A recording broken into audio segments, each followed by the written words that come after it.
అందరికీ నమస్కారం. వాజీ వార్తలకి స్వాగతం. ముందుగా ఈనాటి ముఖ్యాంశాలు. మంత్రి గుమ్మడి సంధ్యానారాయణని ఎస్కాట్ వాహనానికి ప్రమాదం. గాయపడ్డ వారిని పరామర్శించిన మంత్రి జిల్లా SP Vakul Jindal.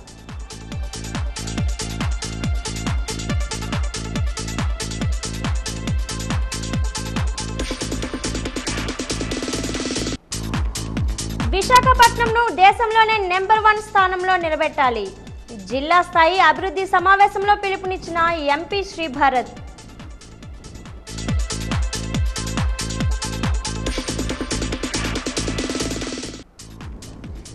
AP IIC స్థలాలపై సమీక్షించిన జిల్లా collector doctor BR Ambedkar.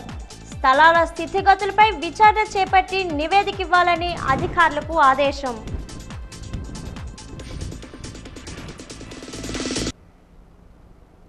Andhra Pradesh industrial infrastructure కార్పొరేషన్కి జిల్లాలో కేటాయించిన స్థలాలపై జిల్లా కలెక్టర్ డాక్టర్ బిఆర్ అంబేద్కర్ తన ఛాంబర్లో సమీక్షించారు. కొన్ని స్థలాల స్థితిగతులపై అటవీ, రెవెన్యూ, ఏపీ ఐఐసి అధికారులు సంయుక్త విచారణ చేసి సమగ్ర నివేదికను అందించాలని ఆదేశించారు. జిల్లాలో మొత్తం 17 స్థలాలను ఏపీ ఐఐసికి కేటాయించగా ఒక్కో స్థలం స్థితిగతులపై సంబంధిత మండల తహసీల్దార్లను కలెక్టర్ ఆరా తీశారు. బలిఘట్టం, రెల్లి, కంటకాపల్లి, చింతలపాలెం, కటకాపల్లి, చీపురువలస, అర్ధన్నపాలెం, కందివలస, మరుపల్లి, ముషిడిపల్లి, భీమసింగి, అలమండ, అట్టాడ, తాటిపూడి స్థలాల పరిస్థితిపై సమీక్షించారు.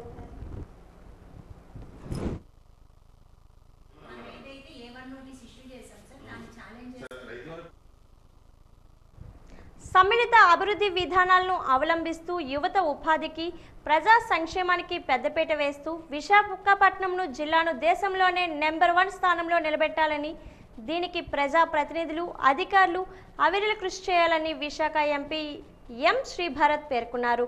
కేంద్ర ప్రభుత్వ పథకాల గురించి, వాటి ద్వారా కలిగే ప్రయోజనాల గురించి ప్రజలకు వివరించాలని, విస్తృత అవగాహన కల్పించాలని సూచించారు. పథకాల అమలు కొరకు కేంద్రం నుంచి వస్తున్న నిధులను సమృద్ధిగా వినియోగించాలని, లబ్ధిదారులకు పూర్తి స్థాయిలో ఫలాలు అందేలా చర్యలు తీసుకోవాలని చెప్పారు. రాష్ట్ర పరిధిలో అమలవుతున్న కేంద్ర ప్రాయోజిత పథకాలు తీరుతెన్నులు, సమస్యలు, ఎదురవుతున్న సవాళ్లు, అధికారుల సమన్వయం తదితర అంశాలపై కలెక్టరేట్ మీటింగ్ హాల్లో జరిగిన Disha district development coordination and monitoring committee జిల్లా స్థాయి అభివృద్ధి సమన్వయ మరియు మానిటరింగ్ కమిటీ సమావేశంలో పాల్గొని సమీక్షించారు.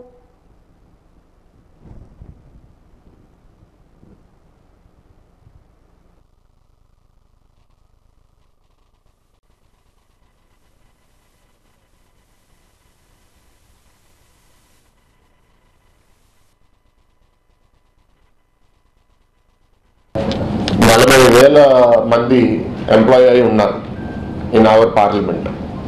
We have in the projects that are ongoing, only 500 works have been completed in the last 5 years. 5,600 works are not completed, and the data on the sanctioned projects is also completely outdated. Asal current status enti anedi teliyadu, and evaru chustarandi Manrega. So my request is, one is number of people employed, how much work is happening, how much expenditure is happening, but the approach should be project based. What are the projects that are sanctioned and what is the purpose of the project? A project valla is there any benefit to the village or to the town anedi we need to assess very carefully, and we should complete those redundant works. ఇక్కడ తవ్వేసి అక్కడ పెట్టి, అక్కడ తవ్వేసి ఇక్కడ పెట్టి, it does not serve any purpose.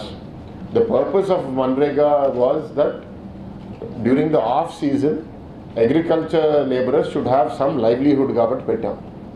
ఇప్పుడు ఎట్లా అయిపోయిందంటే మా టీంతో డిస్కస్ చేస్తే they don't want to work in agriculture, ఇదే బెటర్, వాళ్ళకి అగ్రికల్చర్కి 2 times 3 times కడితే కానీ అక్కడికి వెళ్ళి పని చేయట్లేదు, ఇక్కడ ఉండిపోతున్నారు అనేది వైడ్ ఫీడ్బ్యాక్ వస్తుంది. So you please tell us why these projects are not completed. 5,600. రాష్ట్ర స్త్రీ గిరిజన శిశు సంక్షేమ శాఖ మంత్రులు గుమ్మడి సంధ్యారాణికి త్రుటిలో ప్రమాదం తప్పింది. సాలూరు నుండి మెంటాడ మండలంలో ఒక కార్యక్రమంలో పాల్గొనేందుకు వెలుచు రామభద్రపురం మండలం బూసైవలస గ్రామం వద్దకు చేరేసరికి ఒక ఐషర్ వాహనం ఆకస్మికంగా ప్రధాన రహదారి మీదకు వచ్చి మంత్రి గారికి ఎస్కాట్గా వెలుచున్న పోలీస్ వాహనాన్ని ఢీకొట్టడంతో ఎస్కాట్గా వెలుచున్న 5 ఆర్మ్డ్ రిజర్వ్ పోలీసులకు గాయాలయ్యాయి.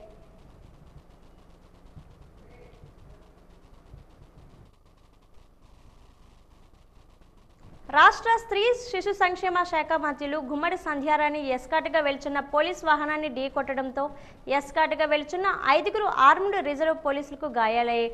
గాయపడిన పోలీసులను మెరుగైన చికిత్స కోసం విజయనగరం తిరుమల మెడికవర్ ఆసుపత్రిలో చేర్చి చికిత్స అందజేస్తున్నారు. ప్రమాదం గురించి తెలుసుకున్న జిల్లా ఎస్పీ వకుల్ జిందాల్ తిరుమల మెడికవర్ ఆసుపత్రిని సందర్శించి గాయపడిన వారిని పరామర్శించారు.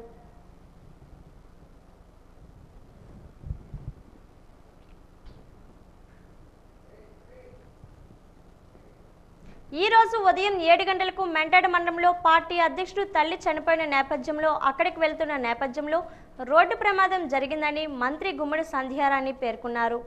మన తప్పు లేకపోయినా అటువైపు వాడు తాగి ఉంటే ప్రమాదాలు ఎలా జరుగుతాయని చెప్పేందుకే ఇదే ఉదాహరణ అని అన్నారు.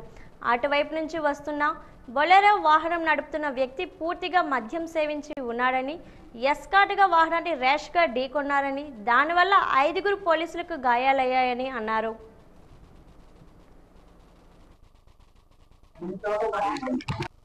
మార్నింగ్ 7 o'clockకి మెంటాడ మండలంలో మా పార్టీ అధ్యక్షుడు వాళ్ళ మదరు చనిపోతే అక్కడికి వెళ్తున్నాం. మన తప్పు లేకపోయినా అటువైపు వాడు తాగి ఉంటే ఎలాంటి ప్రమాదాలు జరుగుతాయి అనడానికి ఇది ఒక ఉదాహరణ.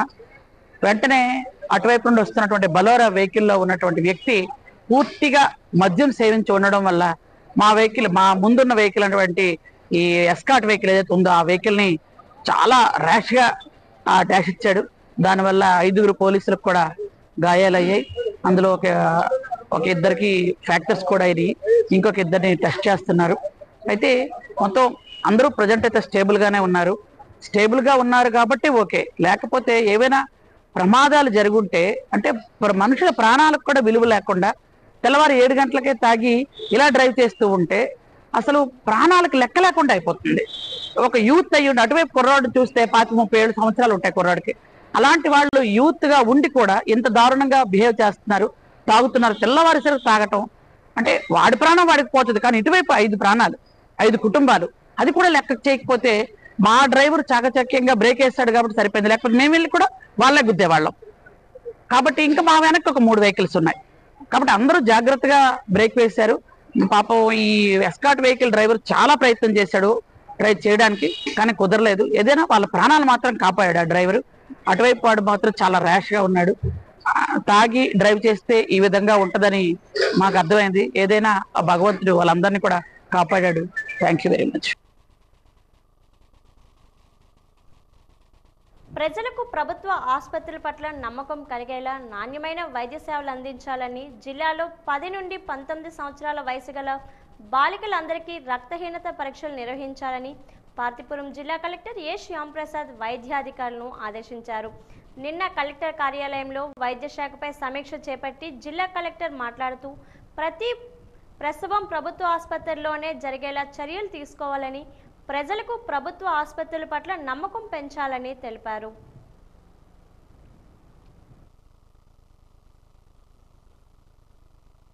వర్షాలు ఎక్కువగా కురుస్తున్న నేపథ్యంలో సీజనల్ వ్యాధులు ప్రబలే అవకాశం ఉందని, దీంతో జ్వరాలకు సంబంధించిన ఏ కేసులు కూడా ఎక్కువగా నమోదవుతున్నాయని జిల్లా వైద్య ఆరోగ్య శాఖ అధికారి డాక్టర్ ఎం భాస్కర్ రావు పేర్కొన్నారు. ఈ రోజు ఆయన మీడియాతో మాట్లాడారు. ప్రతి ఇంటికి జ్వరాల సర్వే చేస్తున్నామన్నారు. జిల్లాలోని ప్రతి ప్రాథమిక ఆరోగ్య కేంద్రం పరిధిలోనే జ్వరాలకు సంబంధించిన అన్ని టెస్టులు అందుబాటులో ఉన్నాయన్నారు. రోగులు రక్త పరీక్షలు చేసుకోవాలన్నారు. వరద ప్రభావిత ప్రాంతాల్లో ఇప్పటికే వైద్య శిబిరాలు నిర్వహించడం జరిగిందన్నారు. పరిసరాలను పరిశుభ్రంగా ఉంచుకోవాలని ఆయన సూచించారు. దోమల నియంత్రణకు చర్యలు తీసుకుంటున్నామన్నారు.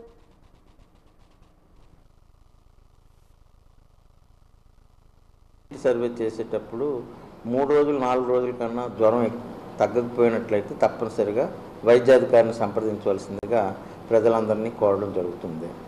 అలాగే మనకి ఈ జిల్లా వ్యాప్తంగా ఈ వర్షాలు పడిన కారణంగా ఫ్లడ్ రిలేటెడ్ విలేజెస్లోని మనకి కలెక్టర్ గారి ఆదేశాలతో 485 మెడికల్ క్యాంపులు చేయడం జరిగిందండి.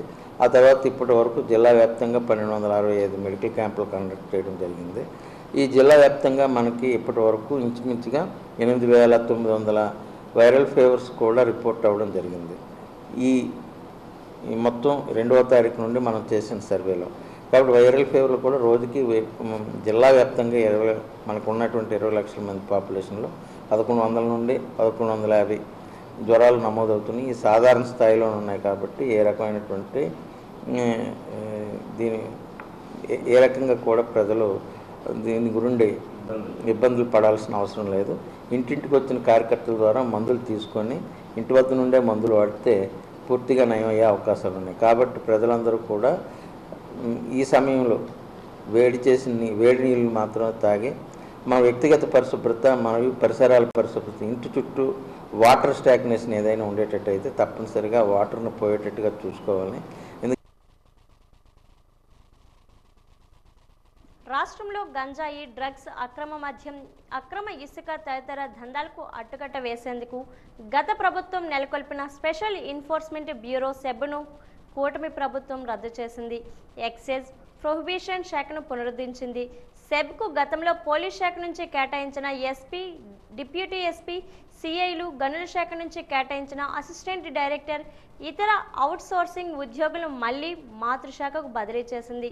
స్పెషల్ ఎన్ఫోర్స్మెంట్ బ్యూరోని మళ్లీ ఎక్సైజ్ శాఖగా మార్చి ఉత్తర్వులు జారీ చేసిన ముఖ్యమంత్రి చంద్రబాబు నాయుడుకు ఎక్సైజ్ మంత్రి కొల్లు రవీంద్ర చిత్రపటాలకు బొబ్బిలి ఎక్సైజ్ కార్యాలయంలో సర్కిల్ ఇన్స్పెక్టర్ మురళీధర్, ఇతర సిబ్బంది పాలాభిషేకం చేశారు.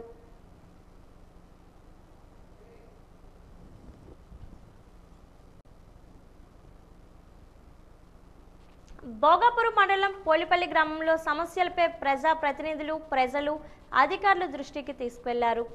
గ్రామ సందర్శనలో భాగంగా ప్రత్యేక అధికారిని సుధారాణి ఆధ్వర్యంలో గ్రామ సభ జరిగింది. గ్రామంలో త్రాగునీరు, పారిశుద్ధ్యంతో పాటు ఆక్రమణపై మండల టీడీపీ అధ్యక్షులు కర్రోతు సత్యనారాయణ, గ్రామ సర్పంచ్ వెంకటరమణ, జనసేన నాయకులు పోలిపల్లి శ్రీనివాసరావు సమస్యలను అధికారుల దృష్టికి తీసుకెళ్లారు.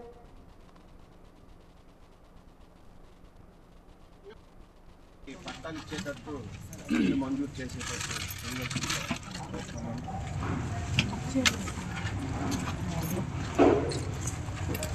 అది 99లో అప్ టు డేట్ చేసి లెజిస్లేటివ్ చేయడం జరిగింది.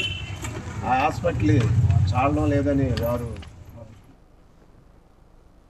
విజయనగరం జిల్లాలో ఇటీవల కురిసిన వర్షాల వల్ల తీవ్రమైన నష్టం జరిగిందని సిపిఎం పార్టీ జిల్లా కార్యదర్శి తమ్మినేని సూర్యనారాయణ ఆవేదన వ్యక్తం చేశారు. ఈ రోజు మీడియాతో మాట్లాడుతూ ప్రజలకు, రైతాంగానికి, పట్టణవాసులకు చాలా ఇబ్బందులు ఏర్పడ్డాయని, రివ్యూ చేసినప్పుడు జిల్లా అధికారులు, బ్యాంక్ అధికారులు కురిసిన వర్షాలను ప్రకృతి విపత్తుగా పరిగణించాలని తీర్మానం చేశారని అన్నారు. ఇదే సమయంలో జిల్లాకు పెద్దగా ఇబ్బంది లేదని, ప్రమాదం లేదని జిల్లా కలెక్టర్ ప్రకటన చేయడం జరిగిందని పత్రికల్లో చూశామని అన్నారు. వర్షాల వల్ల ఎంత నష్టం జరిగింది అనేది పరిశీలన చేయలేదని, మడ్డువలస ప్రాజెక్టు కింద రేగడి, సంతకవిటి మండలాల్లో పొలాలన్నీ మునిగిపోయాయని అన్నారు. నేటికి కూడా అక్కడికి వెళ్లి ఎంత నష్టం జరిగిందనేది పరిశీలించలేదని ఆరోపించారు. లక్షలాది మంది అక్కడ ఇబ్బందులు పడుతున్నారు. తిండి లేదు, ఆహారం లేదు. ఈవేళ వామపక్షాలు, కార్యకర్తలు చాలా సేవలు అందించారు. ఇది ఎక్కడ మీడియా చెప్పకపోవచ్చు. ఈ జిల్లా నుండే మొత్తం ప్రజా సంఘాలంతా కలిపి 1,20,000 రూపాయలు వసూలు చేసి ఈరోజు అక్కడ ఆహారం ఇవ్వడం కానీ, సహాయానికి సిపిఎం పార్టీగా, ప్రజా సంఘాలుగా సిపిఎం పార్టీ అటువంటి కార్యక్రమం తీసుకుంది, పంపించింది. అలాగే మాకు సంబంధించిన విభాగం, మెడికల్ రిప్స్ విభాగంలో 30,000 రూపాయల మందులు ఈ జిల్లా నుండి అక్కడ పంపించడం జరిగింది. అంటే కనీసం మా చిన్న పార్టీ, మాకున్న శక్తితో మేము చేసిన పార్టీ సహకారం కూడా కేంద్ర ప్రభుత్వం అందించకపోతే చంద్రబాబు నాయుడు కానీ లేకపోతే కూటమి కానీ ఈరోజు మాట్లాడడం లేదు. అందుకని పెద్ద మాటలు చెప్తున్న మోడీ గారు, అమిత్ షా గారు ఆంధ్ర రాష్ట్రం కోసం, ఈ వరద బాధితుల కోసం ఇప్పుడు చేసింది ఏమిటని చెప్పేసి అడుగుతున్నా. మీకెందుకు ఆలోచి? అందుకని ఇవాళ గట్టిగా కేంద్రంతో పోట్లాడాలి, మనకు రావాల్సినది ఇవ్వాలి, ప్రకృతి వైపరీత్యాలకు సంబంధించిన నిధుల్ని ఇవ్వాల్సిన బాధ్యత కేంద్రం పైన ఉంది. ఆ కేంద్రం పట్టించుకోకపోతే ఇక్కడ రాష్ట్ర ప్రభుత్వం మెల్లకొండడం అనేది సరైనది కాదని చెప్పేసి మేము చెప్తున్నాం. ఇప్పటికైనా ఇది ప్రకృతి విపత్తు అంటామా, జాతీయ విపత్తు అంటామా, ఇప్పుడు రోడ్లు కానీ, జిల్లాలో కలవట్లు కానీ, డ్యాములు కానీ ఇవన్నీ కొట్టుకుపోయి చాలా నష్టం జరిగింది. సోషల్ పరిశీలన చేయాలి, బృందాలు వెళ్ళి కదలాలి, నష్టాన్ని అంచనా వేయాలి, అంచనా వేసి ప్రజలకు చేరువలో ప్రజలకు సాయం చేసేలాగా రైతాంగానికి కానీ, ఈ పంటలు పోయిన వాళ్ళకి కానీ రకరకాల ఇబ్బందులు ఉన్నాయి. ఇవన్నీ కూడా పరిశీలిస్తే వస్తుంది. పరిశీలనలో మీకు ఏం జరిగిందో రిపోర్ట్ పెట్టి ప్రజలకు చెప్తే అర్థమవుతుంది. కానీ ఏమీ లేదని చెప్పేసి సాఫ్ట్గా మాట్లాడడం కరెక్ట్ కాదని చెప్పేసి సిపిఎం పార్టీగా చెప్తాను. ఇప్పటికైనా పరిశీలించి రైతాంగానికి నష్టం ఏంటి, ప్రజలకు నష్టం ఏంటి, పట్టణాల్లో పరిస్థితి ఏంటి, రోడ్ల పరిస్థితి ఏంటి, ఇవన్నీ మీద సమగ్రమైన దర్యాప్తు చేసి అవన్నిటికీ రెక్టిఫై చేసి ప్రజలకు రక్షణ కల్పించాలి, సౌకర్యాలు కల్పించాలని చెప్పేసి సిపిఎం పార్టీగా డిమాండ్ చేస్తాం. ఇసుకను ఉచితంగా సరఫరా చేస్తామని చెప్పిన చంద్రబాబు చెప్పిన మాటలు ఆచరణకు నోచుకోలేదని సిపిఎం పార్టీ నాయకులు రెడ్డి శంకర్రావు ఆరోపించారు. ఉచితంగా కాదు కదా, కొనుగోలు చేద్దామన్నా ఇసుక దొరకని పరిస్థితి నెలకొని ఉందని అన్నారు. నిన్న మొన్నటి వరకు బొబ్బిలి నుంచి తెచ్చుకునే ఇసుక ఇటీవల వచ్చిన తుఫాను వల్ల అక్కడ కూడా లేకుండా పోయిందని అన్నారు. జిల్లాలో ఇసుక అందుబాటులో లేదని అన్నారు. వచ్చాక ఇప్పుడు ఇసుక కొనుక్కుందామన్న దొరకని పరిస్థితికి వెళ్ళిపోయింది. నిన్న మొన్నటి దాకా బొబ్బిలిని తెచ్చుకునేవాళ్ళు, మన తుఫాన్తో ఇప్పుడు బొబ్బిలి కూడా లేదు. ఓవరాల్గా విజయనగరం జిల్లాలో ఇసుక అయితే అందుబాటులో లేదు. ఒకవైపు వర్షాలు వస్తున్నాయని తెలిసినా కూడా ఇసుకని ఏట్లోంచి తీసి ఒడ్డుని పెట్టి ప్రజలకు అందుబాటులోకి ఉంచే ప్రయత్నం ప్రభుత్వం చేయకపోవడం ఈరోజు ఇసుక అందుబాటులో లేకపోవడానికి కారణం. అంతేకాదు ఉచితంగా కాదు కదా, అదనంగా రేటు వేసి కొనుక్కుందామన్నా కూడా దొరకకపోవడానికి ఇంకో కారణం కూడా ఉంది. అదేంటంటే దొంగతన. ఈరోజు ఇసుకని అక్రమంగా అమ్ముకునే ప్రయత్నం చేస్తున్నారు. విజయనగరం పట్టణంలో బాబామెట్ట దాసనపేటకి వెళ్ళే రోడ్లో చాలా ఇసుక పోగులు పడి ఉంది. అది వాళ్ళ తాలూకా కార్యకర్తలు లేదా అక్రమదారులు ఈరోజు బయటికి తీసుకొచ్చి ఒక దగ్గర పోగేసుకొని వేలాది రూపాయలకు అమ్ముకుంటున్నారు. మరోవైపున ఈరోజు పేదవాళ్ళు రేపు డిసెంబర్లోగా గత ప్రభుత్వం ఇచ్చిన ఇల్లు కానీ పూర్తి చేయకపోతే మీ రుణాలన్నీ వెనక్కి వెళ్ళిపోతాయని చెప్తున్నారు. మరి గత ప్రభుత్వం ఇచ్చినటువంటి ఇల్లు పూర్తి కావాలంటే ఇప్పుడు ఇసుక అందుబాటులో ఉండాలి, కానీ ఇసుక అందుబాటులో లేదు. రెండోది, ఈరోజు ఇసుక లేకపోవడం వల్ల భవన నిర్మాణ కార్మికులు పనులు లేక నానా ఇబ్బందులు పడుతున్నారు. తాపీ మేస్త్రులు, వారి మీద ఆధారపడిన కూలీలు, ఇల్లు నిర్మాణం అయితే మాకు పని వస్తుందని చెప్పుకొనుకున్న కార్పెంటర్లు, అనేక మంది పెయింటర్లు ఈరోజు ఇల్లులు అపార్ట్మెంట్ల నిర్మాణం జరగక ఇసుక లేక వీధిలో పడి ఇబ్బంది పడుతుంటే ఈ ప్రభుత్వం కనీసం పట్టించుకోకపోవడం దుర్మార్గం. ఉచిత ఇసుక నినాదం ఎటూ లేదు. కనీసం కొనుక్కుందామంటే ఇసుక దొరకని దౌర్భాగ్య స్థితికి తెలుగుదేశం పాలనలో ప్రజలు ఇబ్బందులు ఎదుర్కొంటున్నారు. తక్షణమే ఇసుకని అందుబాటులో తెచ్చి ఉచితంగా ఇస్తామన్న దాని ప్రకారంగా ఇవ్వాలి. ప్రజలకు అందుబాటులోకి ఇసుక తేవడం ద్వారా ఈరోజు భవన నిర్మాణ కార్మికులకి పని కల్పించాలని చెప్పి మేము సిపిఎం పార్టీగా డిమాండ్ చేస్తాం. నగరంలోని శ్రీ బాలాజీ టెక్స్టైల్ మార్కెట్ విజయనగరం వారు వరద బాధితుల సహాయ నిమిత్తం ₹1,00,000 చెక్ను ముఖ్యమంత్రి సహాయ నిధికి పంపించారు. ఈరోజు ఆ చెక్ను ఎమ్మెల్యే పుష్పాటి అదితి గజపతిరాజుకు అందజేశారు. ఈ సందర్భంగా బాలాజీ టెక్స్టైల్ మార్కెట్ కమిటీ సభ్యులను ఎమ్మెల్యే అభినందించారు.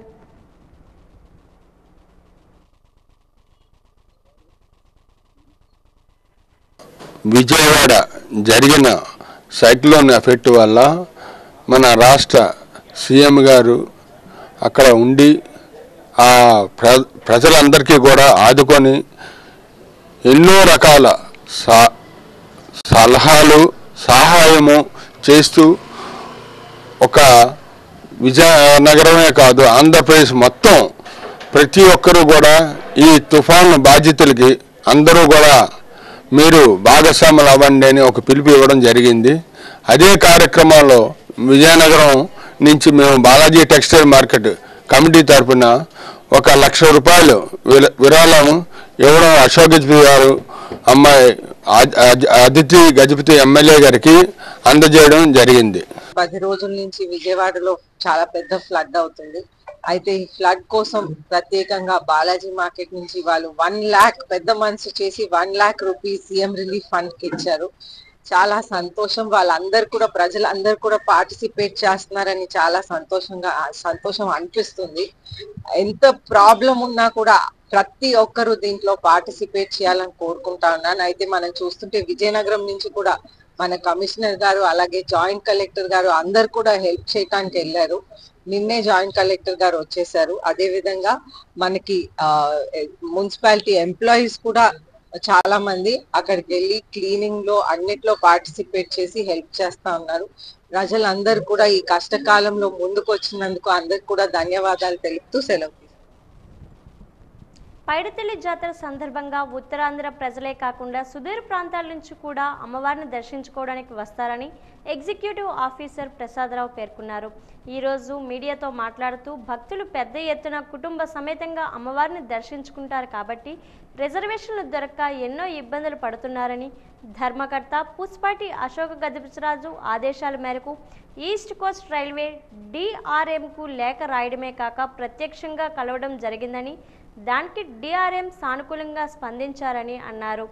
బెంగళూరు, మద్రాస్, సికింద్రాబాద్, భువనేశ్వర్, కర్గూర్, భోపాల్, రాయగడ తదితర ప్రాంతాల నుంచి ప్రత్యేక రైలు వేసేందుకు సుముఖత వ్యక్తం చేశారని అన్నారు.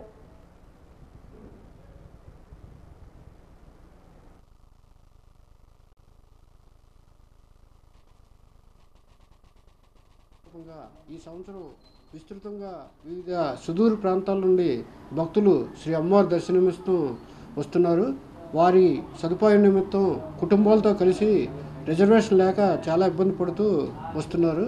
అందువల్ల దేవస్థానం తరపున మా ఆలయ చైర్మన్ గారు అయినటువంటి శ్రీ పోస్పాటి అశోక్ గజపతిరాజు గారి ఆదేశాల ప్రకారంగా మన ఈస్ట్ కోస్ట్ రైల్వే డిఆర్ఎం గారికి దేవస్థానం తరపున ప్రత్యేకంగా లెటర్ను రాయడం జరిగింది. ఆ లెటర్ను పట్టుకొని డిఆర్ఎం గారు కూడా కలవడం జరిగింది.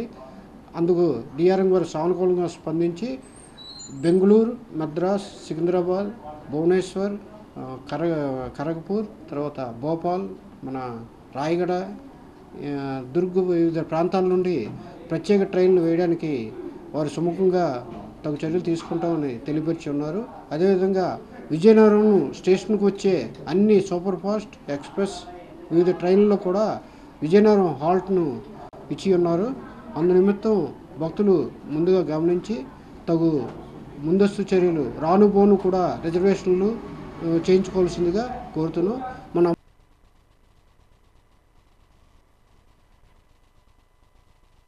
పైడితల్లి అమ్మవారి దేవాలయంలో చండీ హోమం ఘనంగా నిర్వహించారు. మూల నక్షత్రం సందర్భంగా దేవాలయంలో వేద మంత్రాల నడుమ అర్చకులు భక్తి శ్రద్ధలతో చండీ హోమం గావించారు. లోక కళ్యాణార్థం నిర్వహించిన ఈ హోమంలో 32 మంది దంపతులు పాల్గొన్నారు.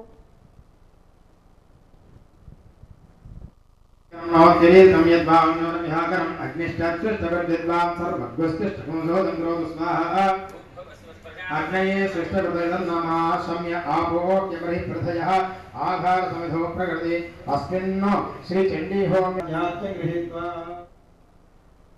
గంట్యేడు మండలం చంద్రంపేట, వసంత గ్రామాల మధ్య ఉన్న గెడ్డలో కొట్టుకుపోయిన గల్లంతైన ఎల్కోట మండలం చందలూరుకు చెందిన అప్పల బత్తుల సతీష్ మృతదేహం మధ్యాహ్నం 11 గంటల సమయంలో ఏపీ ఎస్డీఆర్ఎఫ్ బృందాలు జరిపిన గాలింపులో లభ్యమైంది.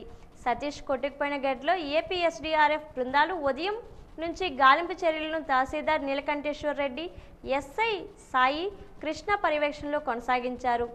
డీఎస్పీ గోవిందరావు ఘటనా సంఘటనా స్థలం చేరుకొని వివరాలపై ఆరా తీశారు. మాజీ ఎంపీపీ కొండపల్లి కొండలరావు, మండల తెలుగుదేశం పార్టీ నాయకులు సంఘటనా స్థలానికి చేరుకొని పరిస్థితిని ఆరా తీశారు.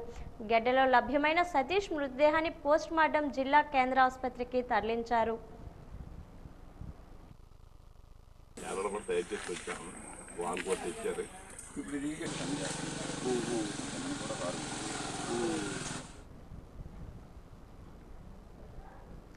నగరంలోని 8వ డివిజన్ గూరాచారి వీధి నుండి ప్రారంభమైన వార్డు పర్యటనలో జిల్లా కలెక్టర్ డాక్టర్ బిఆర్ అంబేద్కర్ ఆదేశాలతో, కమిషనర్ పి నల్లనయ్య సూచనలతో సహాయ కమిషనర్ సిహెచ్ తిరుమలరావు, ఇతర అధికారులు, సిబ్బంది పాల్గొన్నారు.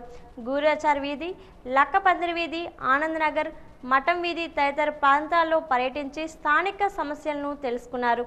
కొన్ని చోట్ల వర్షపు నీరు నిలవ ఉండాలని గమనించారు. చెత్త చెదారాలను తక్షణమే తొలగించాలని వేశారు.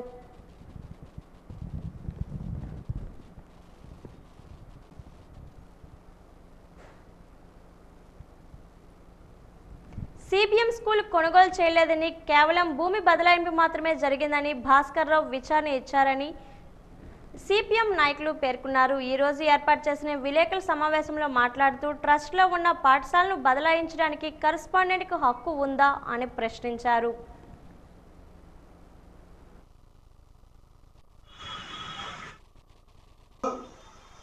కేవలం భూమి బదలాయింపు మాత్రమే జరిగిందని తుమ్మల భాస్కర్ రావు గారు వివరణ ఇచ్చారు.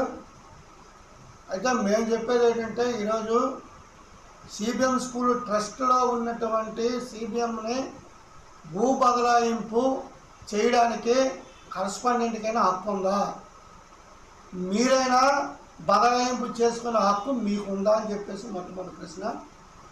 అలాగే బొబ్బిలిలో సిబిఎం స్కూల్ అనేది చాలా చరిత్ర కలిగినటువంటి స్కూలు. వందలాది మంది అమ్మాయిలు ఇక్కడ చదువుకున్నటువంటి పరిస్థితి ఉండేది. అటువంటి స్కూల్ని బొబ్బిలి నుంచి పావటపల్లికి మారుస్తామంటే ఎట్టి పరిస్థితిలో వామపక్షాలుగా ప్రజా సంఘాలుగా మేము అంగీకరించేది లేదు. అలాగే ఈ భూ బదలాయింపులో రికార్డులు మార్చడంలో రెవెన్యూ డిపార్ట్మెంట్ వారు కానీ, ఈ బదలాయింపు రిజిస్ట్రేషన్లో చీపురుపల్లి సబ్ రిజిస్ట్రీ కానీ, అలాగే డిఈఓకి తెలియకుండా ఇవేవి అవకాశం లేదు. డిఈఓకి కానీ వీళ్ళందరికీ కోట్ల రూపాయల్లో చేతులు మారినట్టు స్పష్టంగా అవుపిస్తుంది. దీని మీద సమగ్రమైనటువంటి దర్యాప్తు జరిపి ఎవరైతే ఈ అక్రమాలకు పాల్పడ్డారో వాళ్ళ మీద కేసులు కట్టాలని మేము ప్రధానంగా డిమాండ్ చేస్తున్నాం.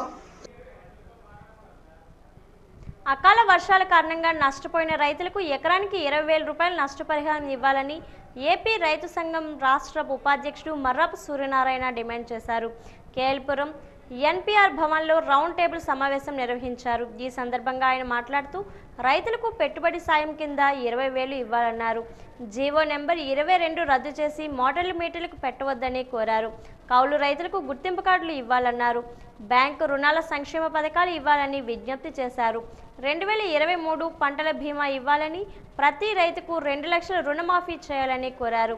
ఈ కార్యక్రమంలో ఏపీ రైతు సంఘం నాయకులు బుద్దిరాజు రాంబాబు, రాకోటి రాములు తదితరులు పాల్గొన్నారు.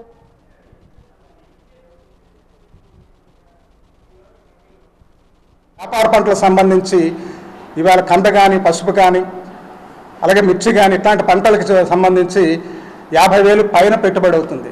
మిరప చూసుకుంటే ఒక్కొక్క మొక్క నర్సరీ నుండి ₹1.5 కొంటున్నారు రైతాంగం. ఇలాంటి పరిస్థితుల్లో వ్యాపార పంటలకు 50,000 ఇవ్వాలని చెప్పేసి మేము రైతు సంఘంగా డిమాండ్ చేస్తున్నాం. అంతేకాకుండా ఎన్యూమరేషన్ చేసేటప్పుడు కూడా ఆ రెవెన్యూ వ్యవసాయ శాఖ అధికారులతో పాటు రైతులను కూడా, కౌలు రైతులను కూడా భాగస్వామి చేస్తే మరింత ఖచ్చితమైన లెక్కలు వస్తాయి. కాబట్టి ఆ టీములో రైతుల్ని, కౌలు రైతులను కూడా భాగస్వాములు చేయాలని చెప్పేసి మేము కోరుతున్నాం. ఇప్పటికే ఈ క్రాప్కు సంబంధించి 30-40% కంటే ఎక్కువ కాలే. కాబట్టి ఈ పంట నష్టపరిహారం ఇచ్చేటప్పుడు ఈ క్రాప్తో లింకు లేకుండా వాస్తవంగా పంట నష్టాన్ని గుర్తించి ఎన్యూమరేషన్లో గుర్తించిన వాళ్ళందరికీ ఇవ్వాలని చెప్పేసి కోరుతున్నాం. అదే సమయంలో కౌలు రైతులకు కూడా,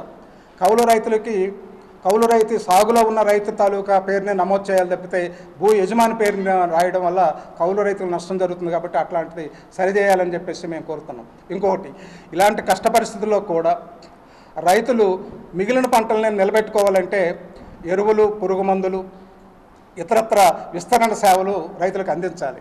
కానీ ఎరువులు చూసుకుంటే ఇవాళ యూరియా కొరత ఉంది. అలాగే విజయనగరం జిల్లా గంట్యాడ మండలం మధుపాడ గ్రామంలో దారుణ హత్య జరిగింది. నిన్న రాత్రి వినాయకుడి నిమజ్జనం అనంతరం హత్య జరిగినట్లు తెలుస్తుంది. మృతుడు నెక్కిల చెల్లం నాయుడు అనే 30 సంవత్సరాల యువకుని నెత్తిపై రాయితో మోది దారుణ హత్యకు పాల్పడ్డారు. అక్రమ సంబంధం వల్లనే హత్య గావించినట్లు స్థానికుల కథనం. హంతకుడు పరారిలో ఉన్నారు.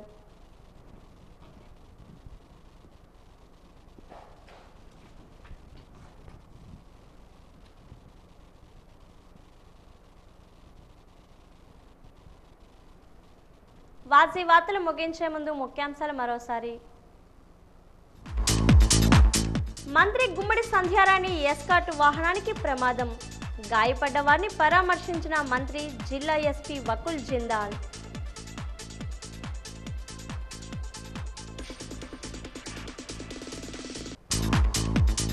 విశాఖపట్నంను దేశంలోనే నెంబర్ 1 స్థానంలో నిలబెట్టాలి. జిల్లా స్థాయి అభివృద్ధి సమావేశంలో పిలుపునిచ్చిన ఎంపీ శ్రీ భరత్.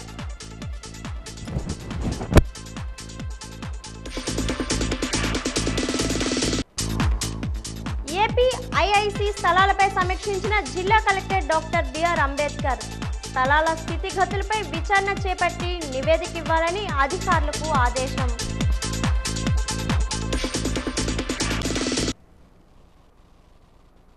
వాజీ వార్తలు ఇంతటితో సమాప్తం. నమస్కారం.